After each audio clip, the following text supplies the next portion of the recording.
Evangelio de hoy, la Cátedra de San Pedro. Primera lectura. Me dirijo a ustedes como pastor y testigo de los sufrimientos de Cristo. De la primera carta del apóstol San Pedro. Hermanos, me dirijo ahora a los pastores de las comunidades de ustedes. Yo, que también soy pastor como ellos, y además he sido testigo de los sufrimientos de Cristo y participante de la gloria que se va a manifestar. Apacienten el rebaño que Dios les ha confiado y cuiden de él no como obligados por la fuerza, sino de buena gana, como Dios quiere, no por ambición de dinero, sino con entrega generosa, no como si ustedes fueran los dueños de las comunidades que se les han confiado, sino dando buen ejemplo. Y cuando aparezca el Pastor Supremo, recibirán el premio inmortal de la gloria. Palabra de Dios. El Señor es mi pastor, nada me faltará. El Señor es mi pastor, nada me falta. En verdes praderas me hace reposar y hacia fuentes tranquilas me conduce para reparar mis fuerzas. Por ser un Dios fiel a sus promesas, me guía por el sendero recto. Así aunque camine por cañadas oscuras, nada temo porque tú estás conmigo. Tu vara y tu callado me dan seguridad. Tú mismo me preparas la mesa a despecho de mis adversarios. Me unges la cabeza con perfume y llenas mi copa hasta los bordes. Tu bondad y tu misericordia me acompañarán todos los días de mi vida y viviré en la casa del Señor por años sin término. El Señor es mi pastor, nada me faltará.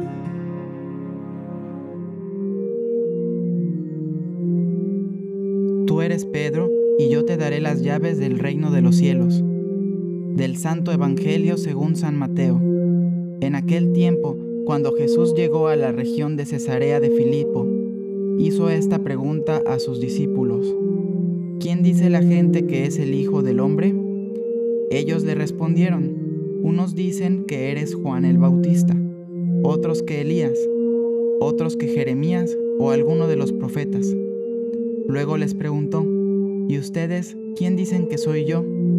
Simón Pedro tomó la palabra y le dijo: Tú eres el Mesías, el Hijo de Dios vivo.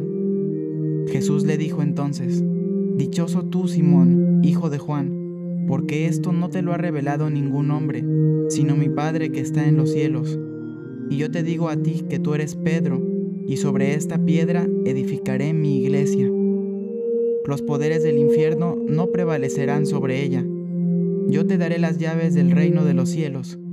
Todo lo que ates en la tierra quedará atado en el cielo, y todo lo que desates en la tierra quedará desatado en el cielo.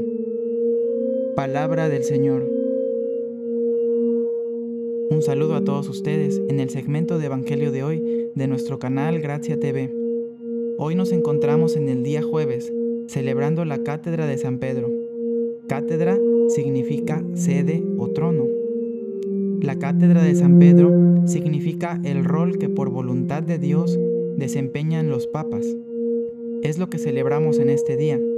Y en el Evangelio de hoy vemos que Jesús pregunta primero a los apóstoles: ¿quién dice la gente que es Él?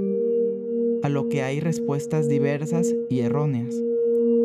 En aquel día, al menos pensaron en diversos profetas, pero hoy vemos que algunas personas dicen que Jesús era un mago, o un sabio, un revolucionario, un sectario, o hasta dicen que no existió, etc.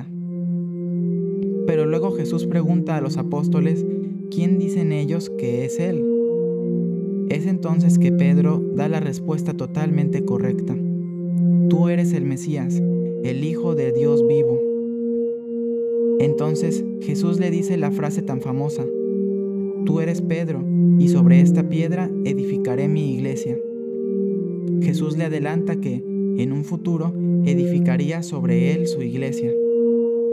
Jesús había cambiado, según la Biblia, el nombre original de Pedro, que era Simón, hacia Pedro, que significa roca. Esto fue una profecía, porque el nombre que Dios pone a una persona describe lo que es esa persona. Y Jesús le cambió el nombre porque sabía que sería él esa piedra especial. Podemos notar que Jesús dijo, mi iglesia. Existe una iglesia de Jesús, que es en la que está el sucesor de Pedro, la Iglesia Católica. Hoy en día muchos ponen su iglesia, una en cada esquina, y luego dicen que es la iglesia de Jesús. Sin embargo, la iglesia de Jesús es en la que está el sucesor de Pedro. Las demás iglesias pueden tener cosas buenas, pero no tienen las garantías que Dios dio a la Iglesia Católica. Jesús le adelanta a Pedro que esta iglesia no será vencida por los poderes del infierno, es decir, por la comunidad de los demonios.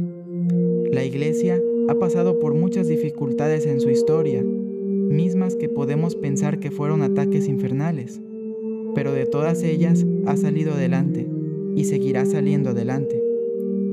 Podemos ver en diversos momentos problemas grandes que enfrenta la iglesia, pero ya sabemos que no desaparecerá y por lo mismo no debemos perder el ánimo. Tampoco debemos pensar, de cualquier forma vencerá, y sentarnos a ver cómo ocurre todo en la iglesia, o incluso hablar mal de ella y hacerle daño. Todo lo contrario, los que somos creyentes debemos luchar con todo el ánimo y hacer todo lo que esté en nuestras manos para ayudar a la iglesia a que ese triunfo continuado se haga realidad. Porque la iglesia enfrenta derrotas pasajeras. La fe cae en algunos países, hay separaciones de algunos grupos, mientras que también hay victorias en otras cosas. Y sus derrotas probablemente podrían haberse evitado. Sabemos que la iglesia vencerá, fundamentalmente por Dios, pero también a través de sus integrantes, a través de nosotros. Y los que luchen por ella serán recompensados por Dios.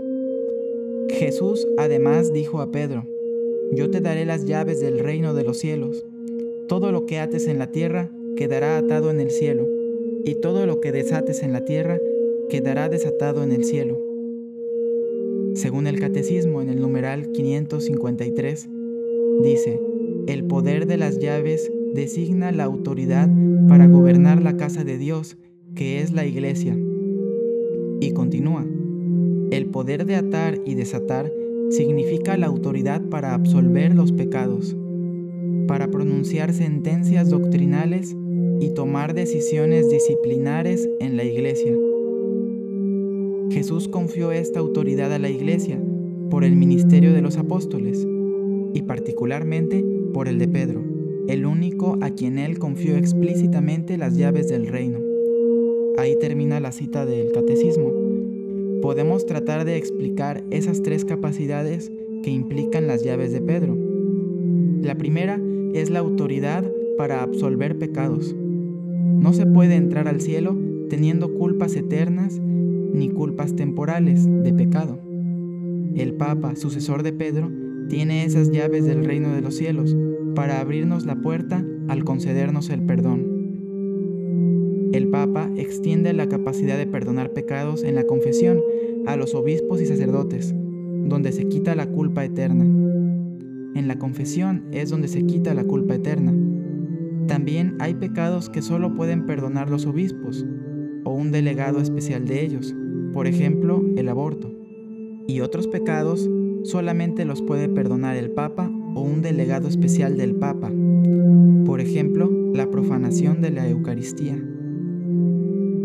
Sin culpa eterna no se condena a nadie, menos mal. Pero si hay aún culpas temporales, entonces es necesario pasar al purgatorio. Sin embargo, el Papa tiene la capacidad de quitar esa culpa temporal también, concediendo las indulgencias, que, recibidas con buena disposición, nos permiten llegar directo al cielo. La segunda capacidad que Dios dio a los papas es pronunciar sentencias doctrinales. Esta se refiere a establecer qué es doctrina correcta y qué no. Por eso el Papa puede promulgar dogmas sin posibilidad de equivocarse. La última capacidad son las decisiones disciplinares. Ahí entran las reglas que hay en la Iglesia para establecer el orden, de acuerdo a las circunstancias. El Papa puede cerrar órdenes religiosas, cambiar estatutos de las órdenes, requisitos de cualquier cosa, quitar obispos o cualquier miembro de su cargo, cambiar las reglas para la elección de un sumo pontífice, etc. Todo esto a algunos les parecerá demasiada libertad y una confianza muy grande de Dios en un hombre. Sin embargo, Dios no tiene que tomar en cuenta nuestra opinión personal. Jesús, pudiendo hacer otra cosa, decidió que lo que un hombre cambiara en la tierra quedaría cambiado en el cielo. De modo que aquí el cielo mismo se ha sometido a un hombre. Si el cielo ya de entrada se nos dice que aceptará lo que haga el Papa, y el cielo no puede mentir, sabemos que ningún Papa podrá proclamar un dogma falso. Es fácil concluir que aunque algún Papa quisiera hacer algo que no debiera, Dios se lo impediría, por lo que podemos y debemos confiar en todos los dogmas y acciones formales definitivas de los papas. Y debemos rezar continuamente por el Papa en turno, para que Dios le ayude a realizar de la mejor manera su encargo, de cuidar la casa de Dios. Por todo esto pedimos a Dios y a la Virgen María, por el Papa Francisco, para que con la ayuda de nuestra oración confirme en la fe a todo el mundo cristiano y que guíe a la Iglesia por buenos caminos. Amén. Hermanos, les pedimos que si este video les fue provechoso para su vida espiritual, pongan me gusta, se suscriban, lo compartan y vean los demás videos que subiremos diariamente. Que se acerquen a la Iglesia y participen. Dios les bendiga. Hasta mañana.